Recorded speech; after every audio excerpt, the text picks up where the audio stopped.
तो दोस्तों मैं ये बताना चाहूँगा, ये बाज है और इसके पंख इतने बड़े होते हैं और यहाँ ये जंगल आप देख सकते हैं किस तरीके का ये सघन जंगल है। तो शायद इसको अपने पंख खोलकर उड़ने के लिए जगह नहीं मिल पाया, जिसके कारण ये बेचारे ऐसे इन लताओं में उलझ कर ही रह गया और ये अपने पंखों को सही से फैला के उड़ नहीं सका। इसलिए आज इस चील का इस बाज का हश्र ये हुआ है। और अभी मैंने इसको फंसे हुए लताओं से नीचे उतारा है और इसके पंख अभी भी ताज़े हैं और जिससे ये ऐसा लग रहा है कि ये शायद इसकी मृत्यु जो है 2 दिन 4 दिन पहले ही हुई है। आपको आलोक सर पता नहीं है, इसके माँ बाप ने समझाया होगा कि आपके पंख निकल आए हैं। ओके, पर ज़्यादा उड़ने लग गए हो, आपके पर निकल आए हैं, लेकिन ये माना नहीं। न मानने के कारण आज इसका ये हश्र हुआ। ये बाज नहीं आया, पीछे से मेरी टोपी लगा, ये बाज नहीं आया। और जैसे आलोक सर बाज नहीं आ रहे आजकल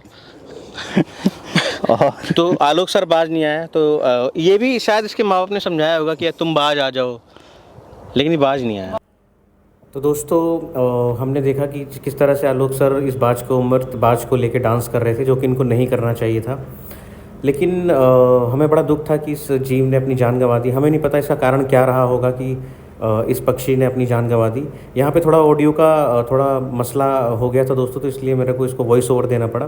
फिर हमने इसको निश्चय किया, हमने डिसाइड किया कि क्यों ना इस पक्षी को, इस मृत पक्षी को अंतिम सम्मान, ससम्मान हम इसको दफना दें, ताकि इसकी आत्मा को शांति मिल सके। तो हमारे पास ज़्यादा संसाधन नहीं थे दोस्तों, हमारे पास फावड़ा नहीं था, कुदाल नहीं था, तो हमने हाथ से थोड़ा सा गड्ढा करके फिर उसमें हमने उसके ऊपर थोड़ी मिट्टी डाल दी ताकि ये ढक जाए।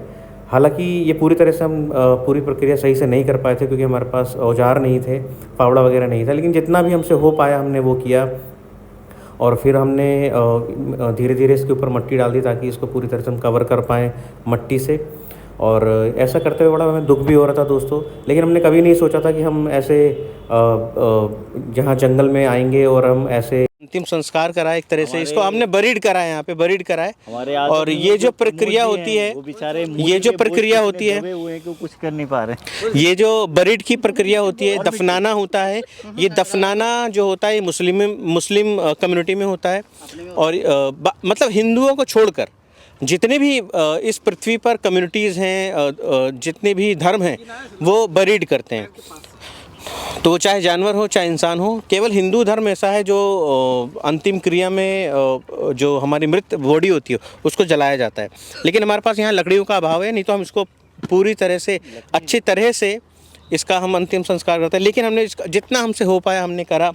खैर, अगर हमसे कोई गलती हुई तो भगवान हमें माफ़ करे, लेकिन हमने इसको जितना हम कर सकते थे वो करा।